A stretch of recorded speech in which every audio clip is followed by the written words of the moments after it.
viande de porc, de ne pas porter chaussures. Vous êtes libre. Mais ne dites pas, c'est la Bible qui a dit cela. Le missionnaire Gédéon de la Tchétchouva ne rate aucune occasion de s'en prendre à l'église du christianisme céleste et par ricochet à son fondateur Samuel Biléo Joseph Oshofa.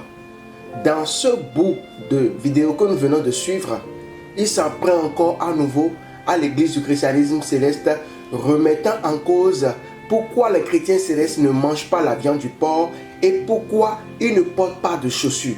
Dans cette vidéo, nous allons rentrer dans les moindres détails pour éclairer la lanterne des uns et des autres. C'est parti. Si vous dites la Bible, nous voulons les preuves où c'est écrit. Alléluia. Alors pourquoi les chrétiens célestes ne mangent pas la viande du porc? Cette question revient de façon incessante. Avant de démarrer l'explication qui entoure cette interdiction au sein de l'église du christianisme céleste, je tiens à préciser que chaque église a sa doctrine. Chaque église a son mode de fonctionnement. Donc le fait que les chrétiens célestes ne mangent pas la viande du porc, ils n'imposent pas cette interdiction aux autres congrégations religieuses. Donc déjà de façon pratique, je ne sais pas ce qui pourrait déjà gêner le missionnaire Gédéon de la Tchétchouva en la matière. Les chrétiens célestes ne mangent pas la viande du porc, mais ils ne te demandent pas de ne pas en manger, bien-aimé. Rentrons en profondeur. Allons en profondeur. Pourquoi les chrétiens célestes ne mangent pas la viande du porc? Déjà, du point de vue scientifique, je vais déjà parler du point de vue scientifique, c'est important parce que beaucoup de personnes ignorent cela. Et après cet exposé, vous pouvez aller faire vos propres recherches pour voir combien de fois cette viande est dangereuse pour la santé. Le cochon mange tout ce qui est mort, cadavre, même son propre père. Il ingurgite tout, les urines, même le sien, les selles des autres animaux, les déchets même humides, le cadavre boursouflé. Le pourcentage de toxines dans son corps est 30 fois supérieur à celui de l'agneau. Il ne transpire pas, sa peau est comparable à une éponge. Elle aspire toute la saleté. Quand on mange la viande d'agneau, notre corps met 6 à 9 heures pour digérer. Notre foie absorbe un très léger taux de toxines. Contrairement à la viande de porc, 1 à 2 heures de digestion.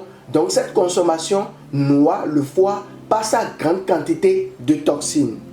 Le cochon mâle fornique avec tout animal, même de même sexe, ce qui lui fait attraper des maladies. 3 heures après la mort du porc, des asticots sortent de son corps. À l'intérieur de celui-ci, il y a des asticots qui, même après cuisson, ne meurent pas. La viande de porc peut remplacer la peau de l'homme en esthétique. On teste les nouvelles technologies de tatouage sur la peau du cochon car similaire à la peau de l'homme. Il est le seul animal à ne pas lever sa tête au ciel car le sang de sa tête ne coagule pas. La seule manière d'enlever les poils de son corps est de les brûler. Il est le seul être à ne pas sentir sa nourriture et il propulse de son nez les microbes pour pouvoir manger sa nourriture. Vive la viande de porc! Vive la viande de porc! Venez nous montrer que c'est écrit quelque part. Pour ce qui concerne les raisons spirituelles, au départ, la viande de porc n'était pas un interdit alimentaire au sein de l'église du christianisme céleste. Le pasteur fondateur S.B.J. Oshofa en mangeait et elle était même préparée lors des fêtes de moisson. Chaque fois qu'il mangeait cette viande, le pasteur fondateur Oshofa était mal à l'aise. Il avait des difficultés à répondre promptement aux affaires spirituelles. Alors, un jour, l'Esprit lui révéla. L'Esprit Saint lui révéla la cause de cette difficulté, la viande du porc. L'Esprit a donc interdit la consommation de la viande du porc à lui et à ses fidèles. C'est comme ça que la viande de porc est devenue un interdit alimentaire dans l'église du christianisme céleste. Et parlant de versets bibliques pouvant étayer cet argumentaire, allons dans Lévitique 11, verset 7, allons en profondeur. Vous ne mangerez pas le porc qui a la corne fendue et le pied fourchu, mais qui ne rumine pas. Vous le regarderez comme impur. Allons dans Deutéronome 14, verset 28. Puisque Gédéon pense qu'il n'y a pas de versets bibliques qui l'interdisent, nous allons aller pas à pas pour éclairer la lanterne du peuple de Dieu. Deutéronome 14, verset 28. Vous ne mangerez pas le porc qui a la corne fendue, mais qui ne rumine pas. Vous le regarderez comme impur. Vous ne mangerez pas de leur chair et vous ne toucherez pas leur corps mort. Allons dans Ésaïe 65, verset 4. Ésaïe 65, verset 4. Qui fait des sépulcres sa demeure et passe la nuit dans les cavernes, mangeant de la chair de porc et ayant dans ses vases des mets impurs.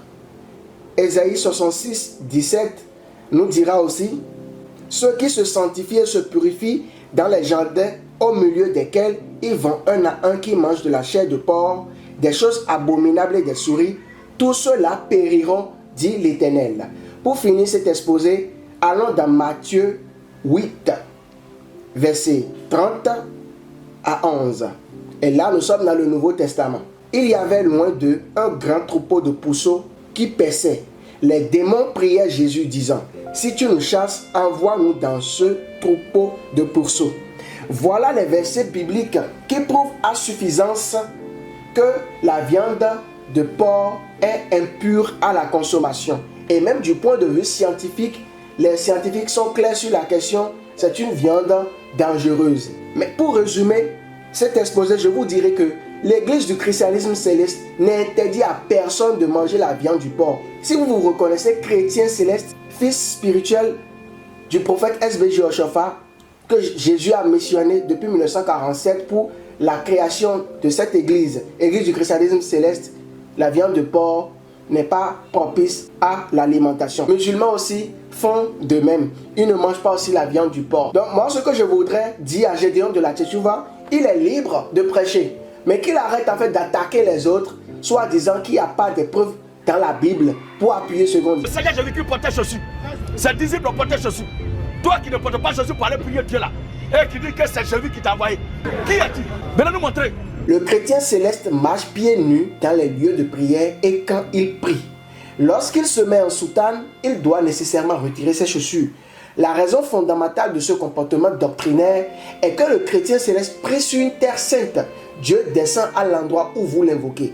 Faudrait-il alors que vous respectiez les conditions de sainteté du lieu où le Seigneur descend? Comme il a demandé à Moïse de se déchausser sur la terre sainte où il reçut les tables de la loi. Exode 3, versets 5 à 6, Dieu dit: n'approche pas d'ici, ôte tes souliers de tes pieds, car le lieu sur lequel tu te tiens est une terre sainte. C'est compte tenu de cet ordre divin qu'impérativement le chrétien céleste se déchausse à la paroisse, chez lui quand il veut prier, à tout endroit lorsqu'il est en soutane. Dans l'église du christianisme céleste, les dignitaires qui se consacrent de façon permanente à l'œuvre ne doivent plus porter d'habits civils. Ils sont de façon quotidienne en soutane et donc déchaussés. Bien-aimé Gédéon de la Tchétchouva, je pense t'avoir répondu favorablement, verset biblique à l'appui. Ce sera la fin de cette vidéo. Si vous avez des avis contraires à ce que je dis ou bien des avis complémentaires, vos réactions m'intéressent en commentaire. Que Dieu nous garde. Excellente journée dominicale à toutes et à tous.